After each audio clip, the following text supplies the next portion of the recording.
শান্তিপুর নামের ছোট্ট একটা গ্রাম, চারপাশে পাটক্ষেত, সরু কাঁচা রাস্তা আর মাঝে মাঝে অজস্র বাঁশঝাড়। গ্রামের মানুষরা শান্তিপ্রিয় হলেও রাত নামার সঙ্গে সঙ্গে তাদের বুক কেঁপে ওঠে, কারণ গ্রামের দক্ষিণ দিকের পুরনো শ্মশানের পাশে একটা ভগ্নপ্রায় বটগাছ আছে। গ্রামের সবাই বলে ওই গাছে নাকি এক চুড়েল বাস করে। বহু বছর আগে গ্রামের মানুষ শুনেছিল নিঃসন্তান রাধা নামে এক বিধবা নারীকে লোকজন জাদুবিদ্যার অপবাদে পুড়িয়ে মারা হয়েছিল ওই শ্মশানে। তারপর থেকেই নাকি সেই বটগাছের তলায় অদ্ভুত আওয়াজ শোনা যায়, কান্নার শব্দ, চুরির ঝনঝনানি আর হাওয়ার সঙ্গে ভেসে আসা অচেনা গন্ধ। গ্রামের প্রবীণেরা সবাই রাতে ওই রাস্তা এড়িয়ে চলে, কিন্তু নতুন প্রজন্ম, বিশেষত কিশোররা, এসব কুসংস্কার ভেবে হাসাহাসি করত। একদিন বিকেলে গ্রামের কিশোরদের মধ্যে আড্ডা হচ্ছিল। তন্ময়, রাজু আর মিলন, এই তিনজন বন্ধু। তন্ময় হাসতে হাসতে বলল, শোনো তো, এতের দিন ধরে এই চুড়েলের গল্প শুনছি, কারো চোখে তো পড়েনি? এসব বুড়ো বুড়িদের বানানো গল্প। রাজু একটু সাহসী সরে বলল, ঠিক বলেছি, আজ রাতে চল যাই বটগাছের কাছে, দেখি তো আসলেই কিছু আছে কি না। মিলন একটু ভীতু স্বভাবের, সে কেঁপে উঠে বলল, পাগল হয়েছি? শ্মশানের পাশে রাতের বেলা? কেউ যদি জেনে যায় খুব খারাপ হবে। কিন্তু রাজু আর তন্ময় মিলে মিলনকে টানল। শেষমেশ বন্ধুত্বের চাপে যে রাজি হয়ে গেল।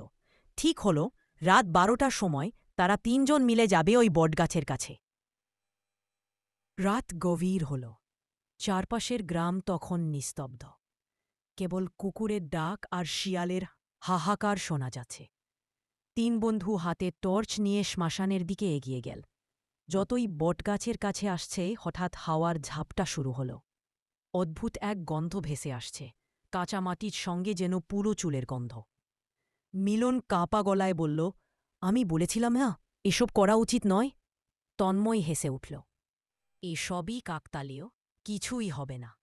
তখনই তারা শুনতে পেল টিক টিক, যেন কাচের চুড়ি ভাঙার শব্দ। রাজুর শরীর শিউরে উঠল। সে টর্চ ফেলে দিল মাটিতে। আলো নেভে গেল, চারপাশ অন্ধকার, কেবল বটগাছের ছায়ার নিচে সাদা শাড়ি পরা এক নারীর অবয়।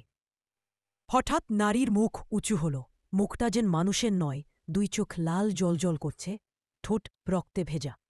সে কর্কশ কণ্ঠে বলল, আমাকে কেন ডাকলে? তন্ময় কাঁপতে কাঁপতে বলল, আমরা কিছুই করিনি। চুড়েল ধীরে ধীরে তাদের দিকে এগিয়ে এলো। প্রত্যেকটি পদক্ষেপে যেন মাটির নিচ থেকে গুঞ্জন উঠছে।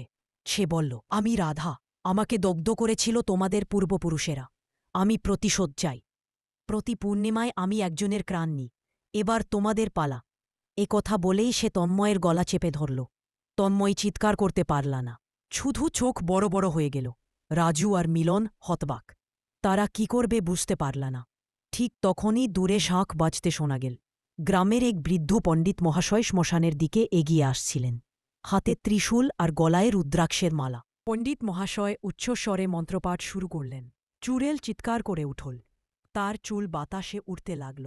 তন্ময়কে ছেড়ে দিয়ে সে ছটফট করতে লাগল।